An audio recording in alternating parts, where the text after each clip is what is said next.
Bonjour à toutes, bonjour à tous, bienvenue dans le français c'est facile avec Adrien. Aujourd'hui, on est le vendredi 13 février. Vendredi 13 en France, c'est un signe de chance ou de malchance. Et donc, évidemment, je vais vous parler un peu du vendredi 13.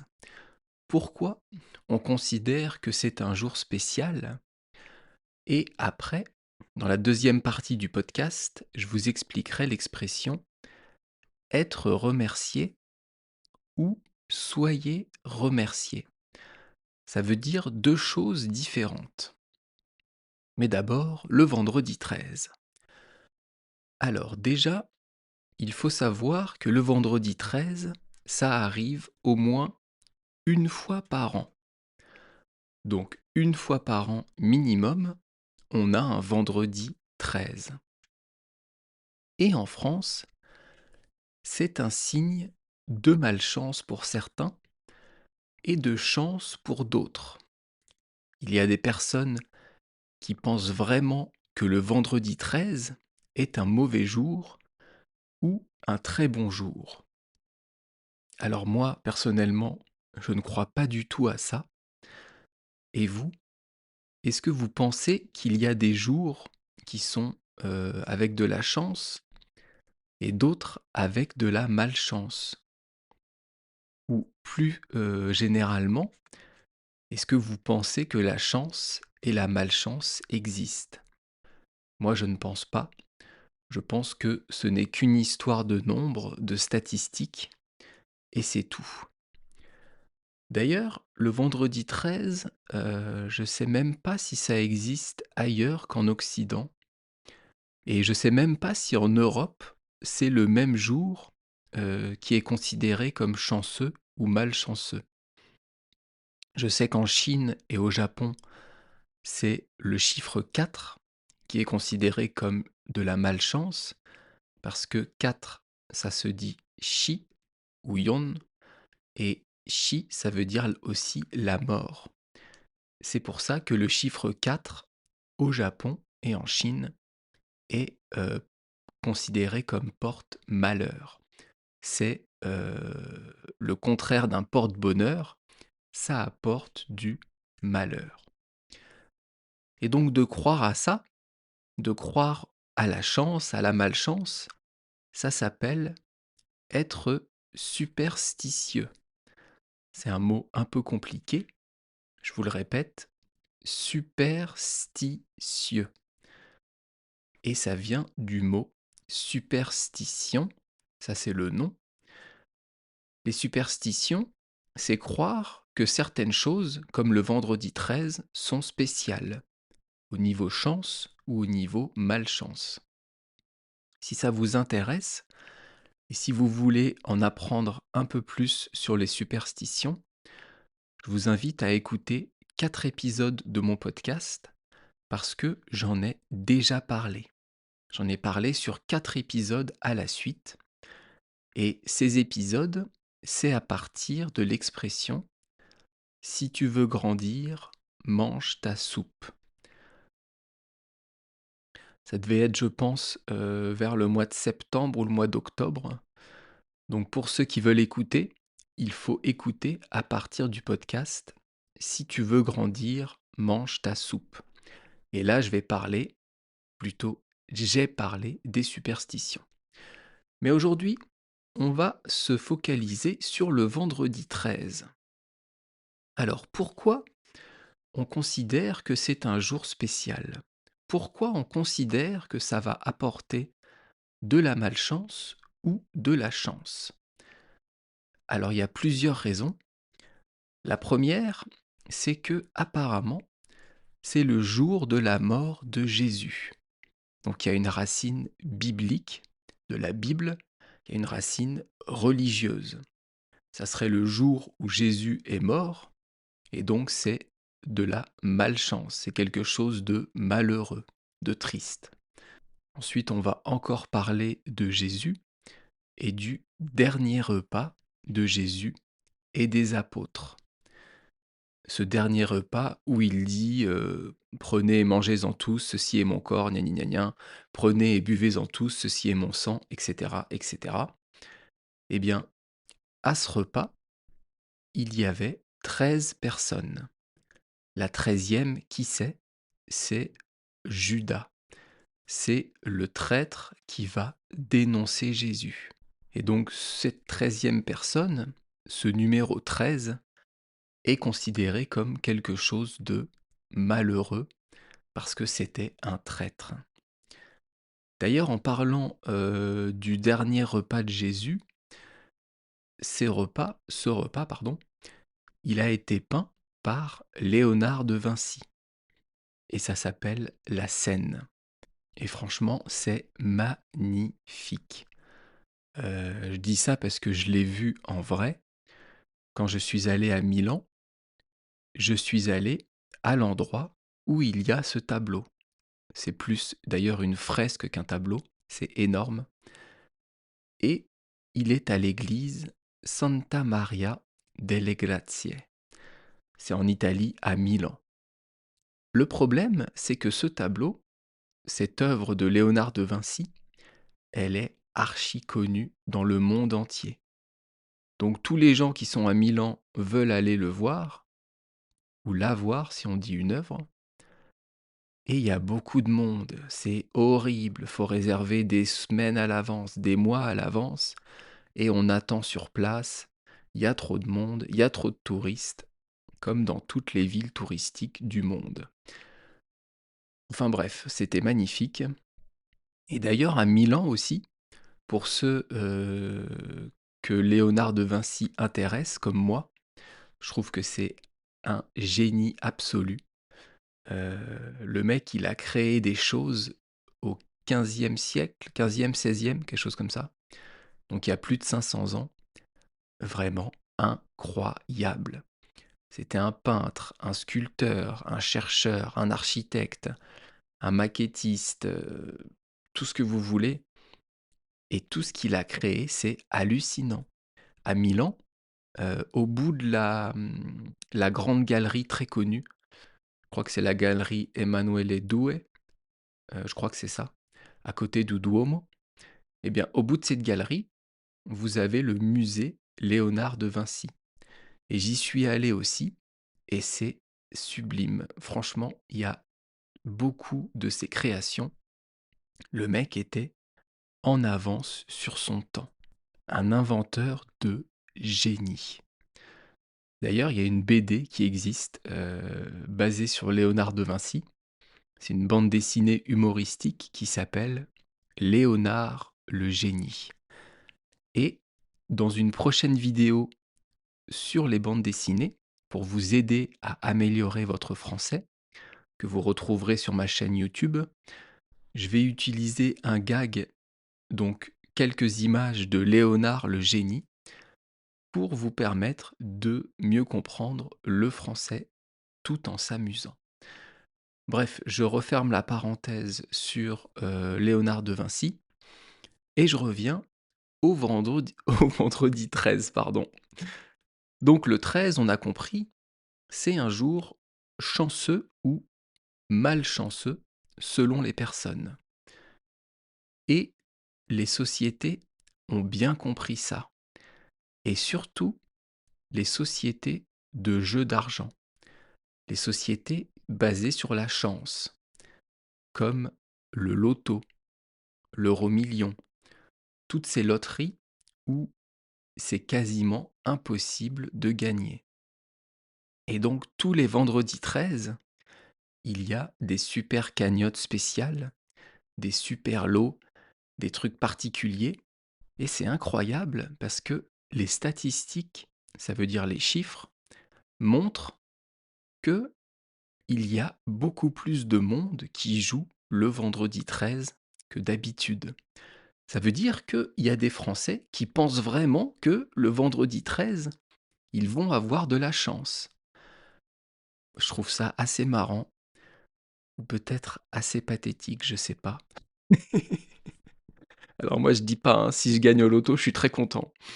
Mais ça pourrait arriver un vendredi 13 comme un samedi 14. comme un jeudi 12, ça n'a absolument aucun rapport avec le jour. Enfin bref, puisqu'il y a des personnes qui croient à ça, laissons-les croire, c'est très bien pour elles, c'est très bien pour vous si vous y croyez. Par contre, il y a une chose en laquelle je crois, c'est la confiance en soi. La confiance en soi, c'est penser qu'on peut arriver à faire beaucoup de choses, c'est penser que toutes les choses sont possibles, c'est dès qu'on fait quelque chose, on a confiance et ça permet de mieux faire ces choses. Je vais vous prendre comme exemple les langues, puisque mon podcast est pour apprendre le français, pour vous aider à mieux comprendre. Dans les langues, ce qui est important aussi, c'est d'avoir confiance en soi.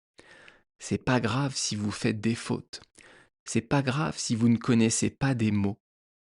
Ce qui est important, c'est d'avoir confiance quand vous parlez. J'ai vu il y a quelques semaines un ami avec sa copine colombienne. Je crois que je vous en ai déjà parlé. Et je parle un tout petit peu espagnol. Mais j'ai parlé espagnol avec elle, avec mes quelques mots, comme si j'étais bilingue espagnol-français, alors que pas du tout. Et elle m'a dit, c'est incroyable parce que tu ne parles pas bien espagnol, mais tu fais comme si tu parlais bien. Et donc, on a envie de répondre en espagnol et on a envie de parler. Et ça, c'est de la confiance en soi. Moi, je suis quelqu'un qui croit en mes capacités, j'ai confiance en moi, et donc, dès que je vais commencer à apprendre une langue, je vais commencer à parler sans avoir peur de me tromper, sans avoir honte de parler, et ça, c'est important. Si dès que vous parlez dans la langue que vous voulez apprendre, par exemple en français, vous avez peur de ce que vous allez dire, vous avez peur du regard de l'autre, ça va être un problème. On s'en fout de ce que pensent les autres. On n'en a rien à foutre de ce que pensent les autres. Retenez bien ça, c'est très important pour tout. Le fait de parler une langue, votre façon de penser, votre façon de vous habiller, comment vous vous coiffez, vous vous en foutez des autres.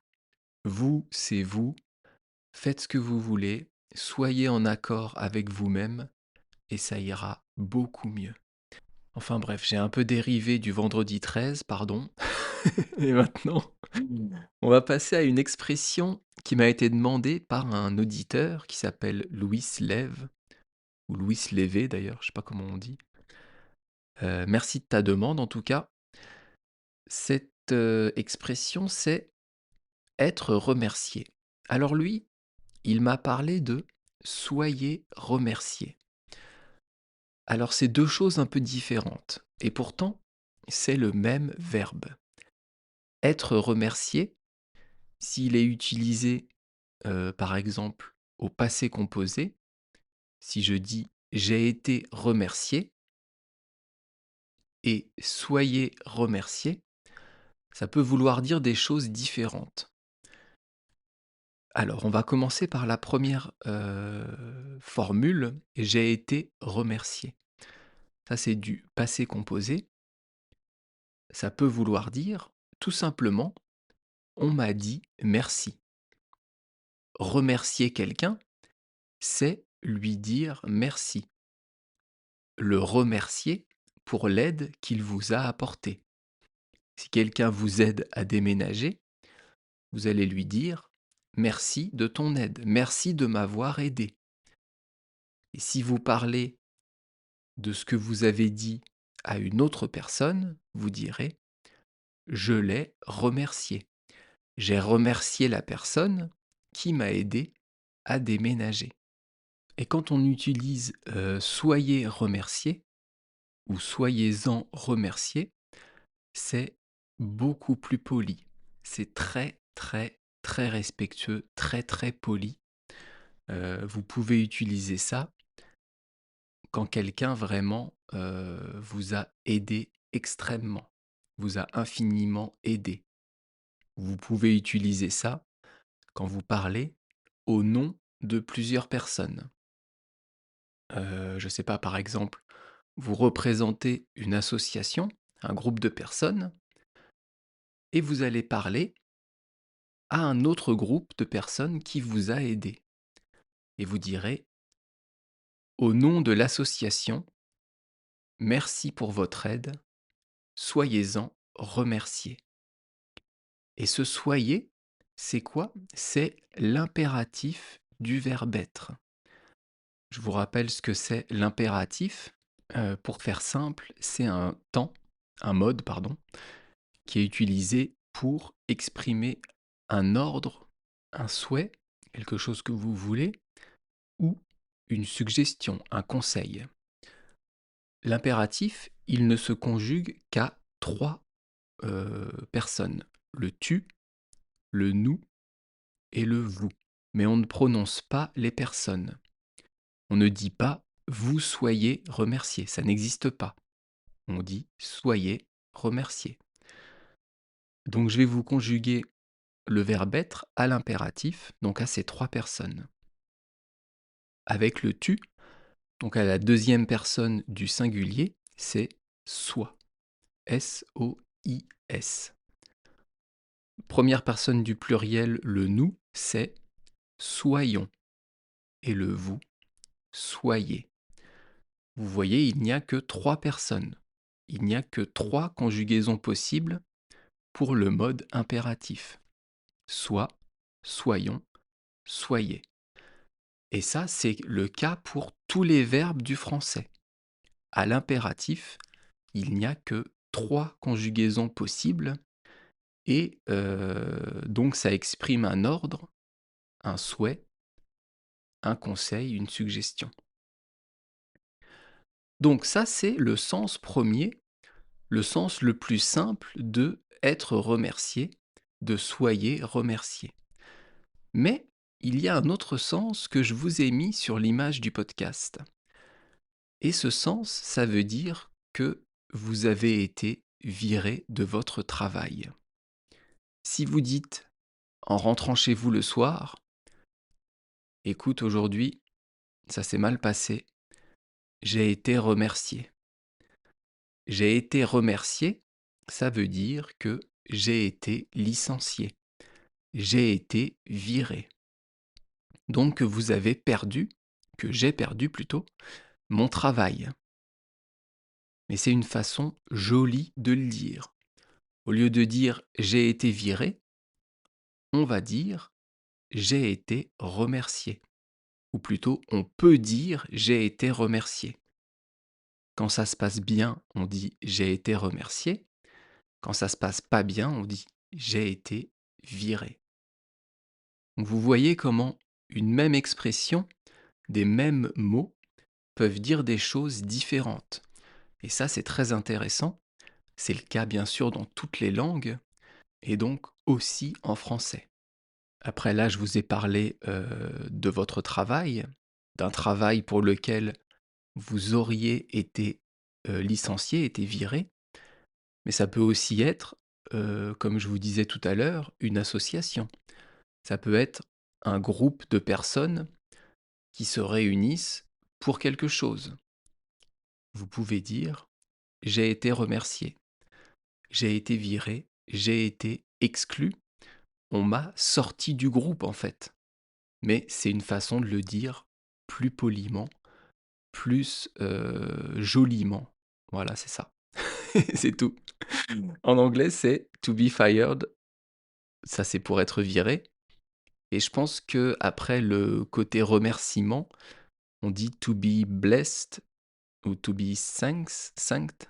Non, on dit pas comme ça d'ailleurs. Ah si, peut-être. To be thanked, ça existe ça? Bon, s'il y a des Américains ou des Anglais parmi mes auditeurs, dites-moi. Est-ce que être remercié, ça se dit to be thanked? J'en sais rien. Bon bref, c'est pas ça de toute façon le sujet du jour. Le sujet du jour, c'est du français. c'était le vendredi 13 et c'était l'expression être remercié, soyez remercié. Comme d'habitude, si vous pouvez me laisser un petit pouce bleu sur YouTube ou même une bonne note dans vos applications de podcast, ça serait très sympa. Pour ceux qui veulent aller encore plus loin en français et qui veulent me soutenir, vous pouvez vous inscrire sur mon site Patreon. Vous retrouverez toutes les transcriptions de mes podcasts. Demain, on va faire une nouvelle expression, bien sûr, mais qui aura un lien avec une fable de La Fontaine. Alors l'expression de demain, c'est aide-toi et le ciel t'aidera. Et cette expression, on la trouve dans une fable de La Fontaine que je vais vous expliquer donc dans 2 jours. Dimanche, ça sera, et lundi, puisque elle est assez longue, elle est assez compliquée. Donc comme d'habitude, quand c'est comme ça, je prends 2 jours de podcast pour bien tout vous expliquer. Mais vous aurez déjà l'explication de aide-toi et le ciel t'aidera. Et donc je pense que peut-être ça vous aidera un peu à mieux comprendre la fable de La Fontaine.